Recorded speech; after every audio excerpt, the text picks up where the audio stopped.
Artificial ہوتا ہے، اس سے نماز نہیں ہوتی نہ، ایلومینیم کا، تانبے کا، پیتل کا، روڈ گوڈ کا، اور یہ وہ جو جس طرح کا بھی ہوتا ہے اس کو نہ پہنے۔ اور اگر اللہ نے میری ماں بہنوں تمہیں سونا چاندی دیا ہے تو پھر اس کی زکوٰۃ بھی نکالو۔ بات میں یہ عرض کر رہا تھا، اس لیے کہ زیور کی مالکین تم ہو، اپنے شوہروں سے کہہ دو یہ جو ہمارا زیور ہے ہم نے اس کی زکوٰۃ ضرور نکالنا ہے۔ اور میری بہنوں، اگر تمہارے شوہر تمہیں پیسہ نہ دیں زکوٰۃ نکالنے کے لیے تو جو تمہارے پاس سونا چاندی کا آئٹم ہے اس میں سے چاہے بیچ کے نکالو مگر زکوٰۃ ضرور نکالو۔ جی جی بے شک ضرور۔ اگر شوہر نہ دے پیسہ الگ سے زکوٰۃ نکالنے کے لیے تو میری بہنوں حکم یہ ہے کہ اگر آپ کے پاس سونا چاندی ہے تو تھوڑا سا بیچ لو اس میں سے، اور بیچنے کے بعد زکوٰۃ نکال دو۔ اگر تم نے ایسا نہ کیا تو قبر میں تمہیں سونا اور چاندی کی جگہ سانپ اور بچھو تمہارے پہنائے جائیں گے، بچھو لٹکائے جائیں گے، سانپ پہنائے جائیں گے۔ بڑا خطرناک معاملہ ہے۔ اور میں نے جو قرآن کی آیت پڑھی تھی نا، اللہ فرماتا ہے جو لوگ مال اکٹھا کر کے رکھ لیتے ہیں نا، زکوٰۃ نہیں نکالتے، اللہ تعالیٰ اس مال کو جہنم کی آگ میں پگھلائے گا، اور پگھلانے کے بعد میں پیٹھ کو، پیشانی کو، چہروں کو داغے گا، اور داغنے کے بعد رب فرمائے گا آج ذائقہ چکھو، یہ وہ مال ہے جو تم نے اکٹھا کر کے رکھا تھا، جو تم نے جمع کر کے رکھا تھا۔ او مسلمانوں، اللہ اگر دولت دے تو زکوٰۃ ضرور نکالو، ورنہ یہ دولت بوال جان بن جائے گی، ورنہ یہ دولت سانپ اور بچھو بن جائے گا، ورنہ یہ دولت تیرے لیے ایسی بوال جان بنے گی کہ میدان محشر میں پیٹھے اس سے داغ دی جائے گی۔ ہائے داغدار چہروں کو لے کے محشر میں کہاں چھپتا پھرے گا، داغدار پیٹھ کو لے کے محشر میں کہاں چھپتا پھرے گا۔ جب چہرے پہ ذرا سا داغ لگ جائے تو بدنما دھبا الگ نظر آتا ہے۔ میرے بھائی کسی کے چہرے پہ تیزاب ڈال دو تو اس کا چہرہ دیکھنے کے قابل نہیں رہ جاتا ہے، لیکن مجھے بتاؤ جب جہنم کی آگ میں پگھلا کے مال کو اور جب چہروں کو داغ دیا جائے گا تو کتنا خطرناک بھونڈا چہرہ ہو جائے گا۔ محشر میں کہاں چھپاتے پھرو گے اس داغدار چہرے کو؟ اس سے پہلے کہ چہرے داغے جائے زکوٰۃ نکالو، زکوٰۃ کا نظام بناؤ۔ جس دن زکوٰۃ نکالنا شروع کر دی اللہ تعالیٰ تیرے گھر میں، تیرے کاروبار میں، تیری کمائی میں، تیرے مال میں 70 گنا برکتیں عطا کر دے گا۔ ایک شخص میرے نبی کی بارگاہ میں حاضر ہوا، عرض کرنے لگا یا رسول اللہ میں بڑا غریب ہوں، مجھ سے غربت نہیں جھیلی جاتی، نام ہے ثعلبہ، آقا میرے لیے دعا کر دیں کہ میں امیر ہو جاؤں۔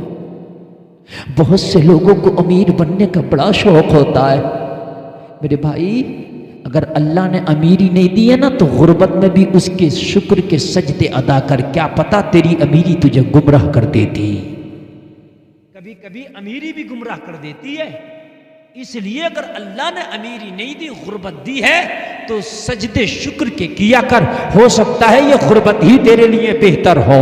نبی کی بارگاہ میں آیا، نام ہے ثعلبہ، عرض کرنے لگا آقا میں بڑا غریب ہوں، غربت کے دن مجھ سے گزارے نہیں جاتے، مفلسی کی راتیں مجھ سے گزاری نہیں جاتی، یا رسول اللہ دعا کر دیں کہ اللہ مجھے امیر بنا دے، دعا کر دیں کہ اللہ مجھے مالدار کر دے۔ آقا دعا فرما دے کہ میں امیر ہو جاؤں، جلسے میں آنے والوں میرے مصطفیٰ وہ ہیں جو قیامت تک کا دیکھ لیتے ہیں۔ اللہ نے اپنے نبی کو غیب عطا کیا ہے، میرے کریم مصطفیٰ نے دیکھ لیا، کہا تیرے لیے غربت بہتر ہے، امیری کی دعا نہ کرا۔ کیا بہتر ہے تیرے لیے؟ غربت۔ اگر آج کوئی مولانا کہہ دے غربت بہتر ہے تو مولانا سے لڑ پڑے گا، او مولوی تجھے بہت روٹیاں لگ رہی ہیں، میری غربت میں، میری امیری میں تجھے کیا پریشانی ہو جائے گی؟ مگر ہاں کبھی کبھی غربت امیری سے بہتر ہوتی ہے، یہ بات مان لیں، کبھی کبھی غربت امیری سے بہتر ہوتی ہے۔ میرے نبی نے فرمایا او ثعلبہ تیرے لیے غربت بہتر ہے، امیری کے چکر میں نہ پڑ۔ عرض کی آقا میں امیر ہونا ہی چاہتا ہوں، آپ دعا فرما دیں۔ دوبارہ پھر حضور سے یہ صاحب فرما ہے، آپ حضرت کے چہرے کی زیارت کر رہے ہو، میری تقریر سنیں، شاید اگر اللہ تعالیٰ یہ دلوں میں ڈال دے، اس پر عمل ہو جائے نا تو لوگوں جلسہ کرانے کا مقصد حل ہو جائے گا۔ ذرا زور سے کہہ دو نا سبحان اللہ، اور زور سے بولو نا سبحان اللہ۔ بڑی محبت سے آپ سن بھی رہے ہیں، رات کے اتنے حصے میں لوگ بھاگنے لگ جاتے ہیں اور لوگ نہیں سنتے، یہ بہت زیادہ ٹائم ہو گیا، لیکن پھر بھی آپ سن رہے، یہ آپ کی محبتیں ہیں، سید صاحب کا کرم، ان علماء کی نوازش ہے۔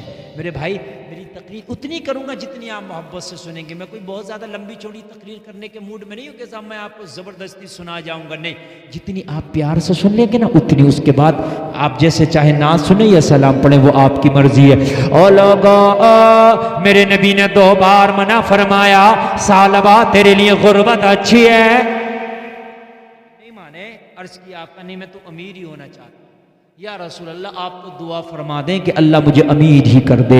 اتنا بار بار کہا تو میرے کریم مصطفیٰ ہیں، پاور والے نبی ہیں، میرے نبی نے ہاتھ اٹھایا اور ہاتھ اٹھا کے دعا فرما دی، یا اللہ تو اسے امیر کر دے، یا اللہ اس کے کاروبار میں برکت دے دے، یا اللہ اس کی کمائی میں برکت دے دے۔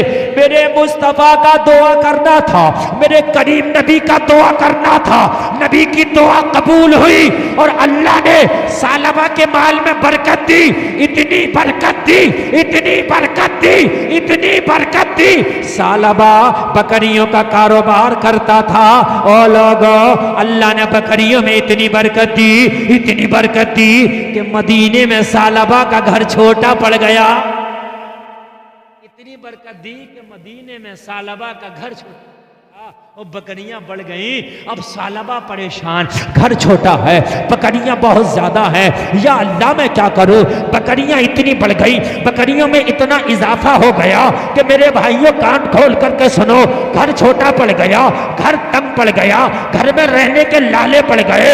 ثعلبہ نے سوچا مدینے کا گھر چھوٹا پڑ گیا، چلو مدینے سے باہر کہیں جنگل میں چلتے ہیں، وہیں ڈیرا ڈالیں گے، وہیں پر بکریوں کا کاروبار کریں گے، اس لیے کہ یہ گھر چھوٹا پڑ گیا ہے۔ ثعلبہ مدینے سے باہر نکل گیا، جنگل میں جا کے اپنا ڈیرا ڈال لیا، جنگل میں بکریوں کا کاروبار کرنے لگا۔ ثعلبہ کو اللہ نے اتنی برکت دی، اتنی برکت دی، اتنی برکت دی کہ مدینے میں سب سے زیادہ بکریوں والا ثعلبہ بن گیا۔ بے شک حق ہے، سب یہی سے بات۔ زیادہ بکریاں، اتنی بکریاں ہو گئیں، اتنی بکریاں ہو گئیں کہ مدینے کا گھر چھوٹا پڑا۔ لیکن لوگوں ذرا غور کرو، جب مال آیا، بکریاں آئیں، تو پہلے 5 ٹائم کی نماز مسجد نبوی میں پڑھتا تھا ثعلبہ، لیکن جیسے ہی مدینہ چھوڑ کے جنگل میں گیا نا تو اب نمازیں چھوٹنے لگی، بکریوں میں کبھی ادھر میں رہ جاتے، کبھی ادھر میں رہ جاتے۔ میرے بھائی ذرا کان کھول کے سنیں، اب نمازیں چھوٹنے لگی، اب جماعتیں چھوٹنے لگی، اب مسجد نبوی میں کبھی آنا ہوتا، کبھی نہیں آنا ہوتا۔ اور جلسے میں آنے والوں اب ذرا بتاؤ، میرے نبی آگے کی زندگی دیکھ رہے تھے کہ اگر میں نے مال کی دعا کر دیا تو اس کا مال اس سے نمازیں چھڑوا لے گا، اس کا مال اس سے رب کی دوری بنوا دے گا، اس لیے میرے کریم مصطفیٰ فرما رہے تھے ثعلبہ اس لیے تم اس سے مال کی دعا نہ کرا۔ مگر جب ثعلبہ نہ مانا تو میرے کریم مصطفیٰ نے دعا کر دیا، مگر دعا کر دیا، مال تو آ گیا، مگر یہ مال بوالے جان بن گیا۔ وہ جلسے میں آنے والوں اب تو ثعلبہ کی نمازیں چھوٹنے لگی، اب تو ثعلبہ کی جماعتیں چھوٹنے لگی، اب تو کاروبار میں اتنا بزی ہو گیا، اب تو کاروبار میں اتنا ویست ہو گیا، لوگوں سے ملنا جلنا چھوڑ دیا، رشتہ داروں سے ملاقاتیں چھوٹ گئی، نبی کی زیارت چھوٹ گئی، نبی کی ملاقات چھوٹ گئی، مسجد نبوی کا آنا جانا چھوٹ گیا۔ اس سے بڑا اور اس کے اوپر پریشانی کیا ہوتی؟ لوگ مسجد نبوی میں پیسہ خرچ کر کے نمازیں پڑھنے جاتے ہیں اور اس کے پیسے نے مسجد نبوی کی نمازوں کو چھڑوا دیا۔ پریشانی ہوئی کہ نہیں ہوئی میرے بھائی؟ اب جب پریشانی ہوئی، امیر تو ہو گیا، میرے نبی نے صحابہ کو بھیجا، جاؤ ثعلبہ کے پاس جاؤ اور ثعلبہ سے کہو کہ وہ زکوٰۃ ادا کرے۔ مالدار ہو گیا نا، ثعلبہ سے کہو کہ زکوٰۃ ادا کرے، مال ہو گیا اس کے پاس، بکریاں بہت زیادہ ہیں۔ لوگوں جب صحابہ ثعلبہ کے پاس پہنچے، نبی کے قاصد پہنچے، نبی کے پیغامبر پہنچے، پیغام لے کر کے پہنچے، ثعلبہ اپنی بکریوں کا، اپنا مال کا زکوٰۃ نکالو۔ ثعلبہ نے جب حساب لگایا تو مال زیادہ تھا، زکوٰۃ بھی زیادہ بیٹھی۔ بھئی 100 روپے میں 2.5 روپے ہوگا تو 1000 میں تو 25 ہو گیا نا، اور 1 لاکھ میں 2.5 ہو گیا، اور 1 کروڑ میں 2.5 لاکھ ہو گیا۔ تو بھائی جتنا مال ہوگا تو بھائی اتنا ہی تو زیادہ ہوگا۔ بکریاں زیادہ تھی، ان کے حساب سے بکریوں کا زکوٰۃ بھی زیادہ بیٹھی۔ او میرے بھائی، جب بکریوں کی زکوٰۃ زیادہ بیٹھی، ثعلبہ ماتھا پکڑ کے بیٹھ گیا، یار اتنا مال دوں گا تو میرا تو بہت مال چلا جائے گا، مگر یہ پتہ نہیں تھا یہ مال دیا بھی تو اللہ ہی نے ہے۔ بہت تو چلا جائے گا، مال ہے بھی تو بہت، اگر بہت جا رہا تو رہ بھی تو بہت رہا ہے کہ نہیں ہے؟ اگر اللہ نے دیا ہے تو نکالنے میں پریشانی کیا ہے؟ یار آپ سے کوئی یہ کہے کہ آپ کے اکاؤنٹ میں آج 1 لاکھ روپیہ ڈلوا رہا ہوں اور 1 سال کے بعد 2.5 روپے واپس کرنا، 97,500 تو ہی لے لیے، تو یہ سودا فائدے کا ہے نقصان کا؟ بولو یار۔ اور تم 1 سال کے بعد اس کے سینے پہ بیٹھ جاؤ کہ میں تو 2.5 بھی نہیں دے رہا تجھے، میں کیوں دوں؟ میں 1 لاکھ میں سے اپنے کمی کر لوں؟ یار یہ تو بڑی غلط بات ہے۔ 97,500 تجھے روک تو رہے ہیں بھائی، تجھے مل تو رہے ہیں، 2.5 دینے میں کیوں مرا جا رہا؟ یہی زکوٰۃ کا سسٹم ہے، اللہ تجھے دے رہا، 1 سال گزر جانے کے بعد 2.5% دے رہا، پھر بھی مرا پھر رہا۔ اور اللہ نہ دیتا تو کیا کرتا؟ اللہ چاہے تو نہ بھی تو دے، پھر کیا کرے گا؟ اللہ غریب بھی تو بنا دیتا ہے، اللہ چاہے تو امیر بنا دے، اور اللہ چاہے تو بنا سکتا ہے کہ نہیں بنا سکتا ہے؟ اللہ کے ہاتھ میں سب کچھ ہے۔ ایک شخص بڑا امیر تھا، بڑی فیکٹریوں کا مالک تھا، بڑی فیکٹریوں کا مالک، اتنا امیر کہ کارخانے چلتے تھے، مگر اخلاق کا اچھا نہیں تھا، کنجوس تھا، بخیل تھا۔ بیوی بہت نیک تھی، سبحان اللہ۔ بیوی نیک ملنا بھی یہ اللہ کی رحمت اور اس کا انعام ہے۔ دوپہر کے وقت میں فیکٹری سے، آفس سے آیا، کھانا کھا رہا تھا۔ آپ لوگ میرے خاندان کے، آپ توجہ کریں گے تو یہ سنیں گے، ورنہ تو یہ بھاگ جائیں گے اس ٹائم۔ اسی لیے دیکھیے میں نعت کو رکوایا تھا کہ اس وقت نا تقریر کرنا بڑا مشکل ہے، آپ کو روکنا بھی ہے، جگانا بھی ہے، سنانا بھی ہے، 1000 ٹینشنیں ہوتی ہیں، سمجھ رہے ہیں آپ؟ 1000 ٹینشنیں ہوتی ہیں۔ اور جو نعت شریف میں یہ فرمائش کر رہے ہوتے ہیں کہ یہ بھی پڑھو یہ بھی پڑھو، اس کے بعد تقریر میں وہ دکھتے نہیں ہیں، خالی نعت کی فرمائش کرتے ہیں وہ، اس کے بعد بھاگ جاتے ہیں، پھر نہیں دکھتے ہیں وہ۔ ہاں بھئی اتنا چاہو کسی کو کہ دم نہ نکل جائے۔ فیکٹریوں کا مالک جب آفس سے آیا دوپہر کا وقت، نیک بیوی نے کھانا دیا، کھانا کھا رہا تھا، دروازے پہ کسی بھکاری نے سوال کر دیا، اللہ کے نام پہ کھانا دے دے۔ بدتمیز آدمی تھا، بد اخلاق تھا، گالیاں بکنا شروع کر دیا، او میرے کھانے کے ٹائم آ گیا، میرے لنچ کے ٹائم آ گیا، میرے آرام کے ٹائم آ گیا، 50 سنا ڈالی۔ وَأَمَّا السَّائِلَ فَلَا تَنْهَرْ، اللہ فرماتا ہے مانگنے والے کو جھڑکیاں نہ دو، نہ دینا ہے تو پیار سے منع کر دو، مگر اس کو جھڑکیاں نہ دے، اس لیے کہ ہو سکتا ہے کہ وہ تیرے در پہ آیا ہے، کل کو تو کہیں اس قابل نہ ہو جائے کہ کسی کے در در مارا پھرے۔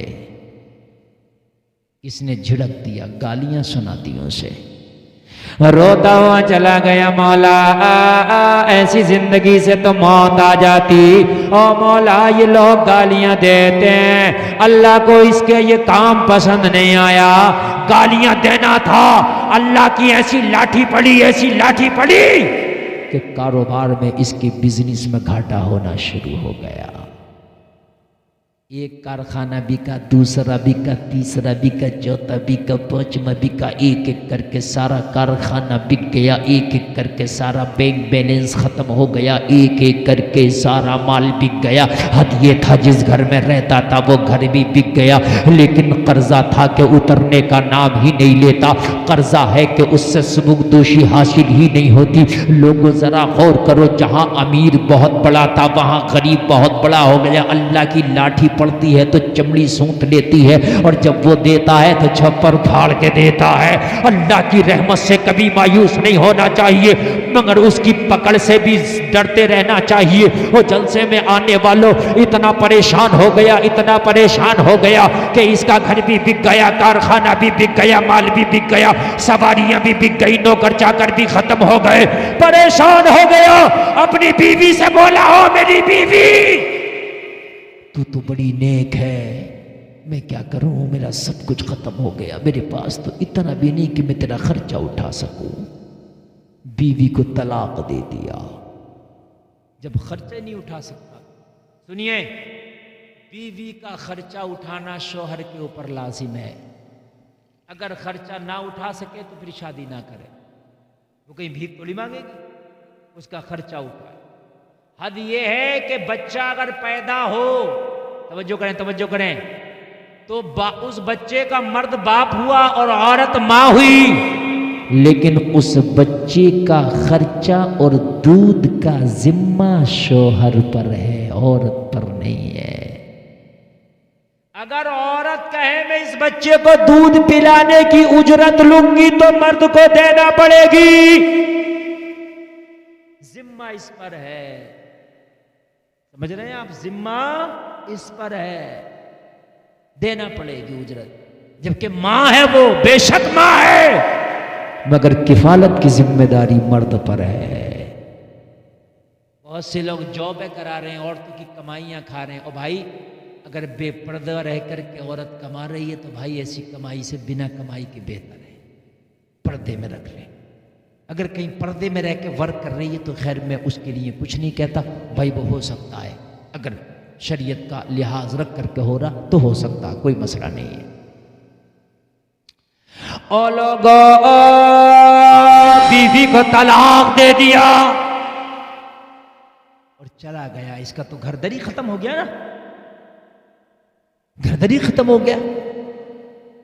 کچھ دن کے بعد یہ نیک عورت تھی، اس کا بڑے امیر کے گھر سے رشتہ آ گیا،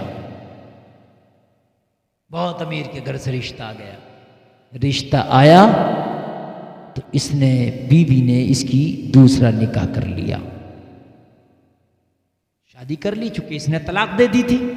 اب یہ نیک عورت تھی، رشتہ آ گیا، اچھا اس نے نکاح کر لیا، بہت امیر ملا، پہلے سے بھی زیادہ امیر مل گیا، زندگی پھر اچھی گزرنے لگی۔ نیت اچھی ہو تو اللہ ہمیشہ تیرے ساتھ اچھا کرے گا۔ دیکھیے، پہلے اس کے ساتھ تھی تو امیر تھا، اس نے طلاق دے دیا، اس سے زیادہ امیر مل گیا۔ ایک دن دوپہر میں اس کا یہ دوسرا شوہر بھی کھانا کھا رہا تھا، ذرا توجہ سے سننا، اور یہ کھانا کھلا رہی تھی، وہی ماحول تھا، وہی سما تھا۔ دوپہر کے وقت میں آج پھر کوئی بھکاری آ گیا، اللہ کے نام پہ کھانا کھلا دو، مگر پہلا شوہر تو ظالم تھا، پہلا شوہر تو بد اخلاق تھا جو گالیاں دے پڑا تھا، لیکن یہ جو دوسرا نکاح کی تھی، یہ جو دوسری شادی کی تھی، جو اس کا دوسرا شوہر تھا، بڑا ہی نیک تھا، بڑا ہی عجز و انکساری والا تھا، بڑا ہی مہمان نواز تھا، بڑا ہی غریبوں کا خیال کرنے والا تھا۔ جیسے ہی دروازے سے آواز آئی، اس نے اپنا ہاتھ روک لیا، کھانا کھا رہا تھا لیکن ہاتھ رک گیا، کہنے لگا، او میری بیوی پہلے کھانا نکال، جو دروازے پہ آیا ہے اسے کھانا دے کر کے آؤں گا۔ لیکن بیوی بھی بڑی نیک تھی، کہنے لگی، او میرے شوہر ذرا تو بیٹھ جا، تو آرام کر لے، تو ابھی کارخانے سے آیا ہے، او میرے شوہر ابھی آفس سے آیا ہے، ابھی بیٹھ کر کے کھانے کا ایک لقمہ ہی کھایا تھا کہ سائل آ گیا ہے، ایک کام کر، تو کھانے سے ہاتھ نہ روک، تو کھانا کھاتا رہے، کھانا نکال کر میں پردے کی اوٹ سے اس سائل کو میں کھانا دے کر کے آتی ہوں، پردے کے اندر سے کھانا دے دوں گی۔ او لوگوں ذرا غور کرو، مطیع و فرما بردار بیوی تھی، اپنے شوہر کو کھانے سے اٹھانا اس نے مناسب نہ سمجھا، اپنے شوہر کو کھانے سے ہٹانا اس نے مناسب نہیں سمجھا۔ شوہر خوش ہو کر بولا، جا آپ کھانا دے آؤ۔ اللہ اللہ، ذرا غور کرو، شوہر کھانا کھاتا رہ گیا، بیوی کچن میں آئی، اس نے کھانا نکالا، کھانا نکالنے کے بعد دروازے پہ آ گئی، دروازے پہ آنے کے بعد میں اس نے چادر سے ہاتھ نکالا، جو پردہ تھا پردے سے ہاتھ باہر نکالا، آنے والے سائل کی طرف ہاتھ بڑھا کے بولی، او سائل نے کھانا لے کر کے آئی ہوں، کھا لے، میں تیرے لیے لقمہ لے کر کے آئی ہوں، کھا لے۔ وہ لوگوں ذرا غور کرو، جیسے دروازے کا پردہ ہٹا، ایک اتفاق سے اس سائل کے چہرے پر اس عورت کی نظر پڑ گئی. جیسے ہی سائل کے چہرے پر عورت کی نظر پڑی, اس عورت کی چیخ نکل گئی. چیخ نکلی کہ زمین پر بے ہوش ہو کے گر گئی. شوہر جو کھانا کھا رہا تھا گھبرا گیا, یا اللہ کیا ماجرا ہے, میری بیوی تو سائل کو کھانا دینے گئی تھی, اس کی چیخ کی آواز آئی ہے اور پھر بے ہوش ہو کر زمین پر گر پڑی ہے, میرے مولا معاملہ کیا ہے. شوہر گھبرا گیا, دسترخوان کو چھوڑا ہے, کھانے کو چھوڑا ہے, جلدی سے پیر میں جوتا ڈالا ہے, اپنے گھر سے بھاگ کے دروازے پہ آیا ہے. دروازے پہ آیا تو کیا دیکھا, بیوی بے ہوش زمین پہ پڑی ہے. سائل تھر تھر کانپ رہا ہے, حیرت میں پڑ گیا. سائل بھاگنا چاہتا تھا, ہاتھ پکڑ لیا, جب تک میری بیوی ہوش میں آ کر بیان نہ دے دے, جب تک تجھے بھاگنے کی اجازت نہیں ہے, کہیں تو نے میری بیوی کے اوپر غلط ہاتھ تو نہیں چلایا, کہیں میری بیوی کو غلط جملہ تو نہیں بولا. میری با وفا بیوی ہے, بہت نیک خاتون ہے, عابدہ زاہدہ ہے, یہ راتوں کو سجدے کرنے والی ہے, کہیں تو نے غلط ہاتھ تو نہیں چلا دیا. جب تک میری بیوی کی گواہی نہیں ہو جاتی, میں جب تک تجھے یہاں سے جانے نہیں دوں گا. وہ لوگوں سائل تھر تھر کانپ رہا تھا, مولا میری عزت کی حفاظت فرما, اے میرے پروردگار میری جان کی حفاظت فرما. کافی دیر کے بعد بیوی کو ہوش آیا, شوہر نے اٹھا کے کھڑا کیا, سر پہ چادر رکھ دیا, چادر رکھ کے بولا, او میری بیوی یہ بتا تیری چیخ کیوں نکل گئی, تو بے ہوش کیوں ہو گئی. کہنے لگی, او میرے شوہر تجھے پتا چلے گا تو شاید تو بھی بے ہوش نہ ہو جائے. اگر تجھے پتا چلا تو کہیں, آواز بڑھاؤ ڈاکٹر صاحب تھوڑا سا, کہیں تجھے پتا چلا تو بھی بے ہوش نہ ہو جائے. کہنے لگا, ایسا کون سا راز ہے اور ایسی کون سی بات ہے کہ میں بے ہوش ہو جاؤں گا, بتا تو صحیح, ایسے کون سی خطرے کی بات ہے کہ تو بے ہوش ہو پڑی تھی. کہنے لگی, میرے شوہر بات یہ ہے کہ جب میں دروازے پہ کھانا دینے کے لیے آئی, میں نے دروازے کا پردہ ہٹایا, دروازے کا پردہ ہٹا کے میں جیسے ہی سائل کو کھانا دے رہی تھی, اچانک سے پردہ تھوڑا سا زیادہ ہٹ گیا, سائل کے چہرے پر میری نظر پڑ گئی, میں نے پہچان لیا, ارے یہ بھکاری کوئی اور نہیں, میرا پہلا شوہر ہے جو کبھی فیکٹریوں کا مالک ہوا کرتا تھا. لوگوں کبھی تکبر نہ کرنا اگر اللہ 4 پیسے دے دے, کبھی گھمنڈ نہ کرنا اگر اللہ 4 پیسے دے دے تو, کبھی کسی غریب کو جھڑکیاں نہ دینا اگر اللہ 4 پیسے دے دے تو. اگر 4 پیسے دیتی تو اتنی بو آتی ہے کہ اپنے امام کو سلام کرنے تیار نہیں ہے. کرسی پہ بیٹھا اگر امام آ گیا تو اٹھ کے کھڑے ہونے تیار نہیں ہے, اس لیے کہ میں تو یار امیر وی آئی پی ہوں, اس کی کیا اوقات ہے جو 5,000 کی تنخواہ پاتا ہے. میرے بھائی, پیسہ ہونا اگر ہے الگ ہے, شیخ سعدی فرماتے, تبکری بدلاس نہ بمال, بزرگی بعقلس نہ بسال. فرماتے مالداری دل سے ہے, مال سے نہیں ہے, بزرگی علم سے ہے, عمر سے نہیں ہے.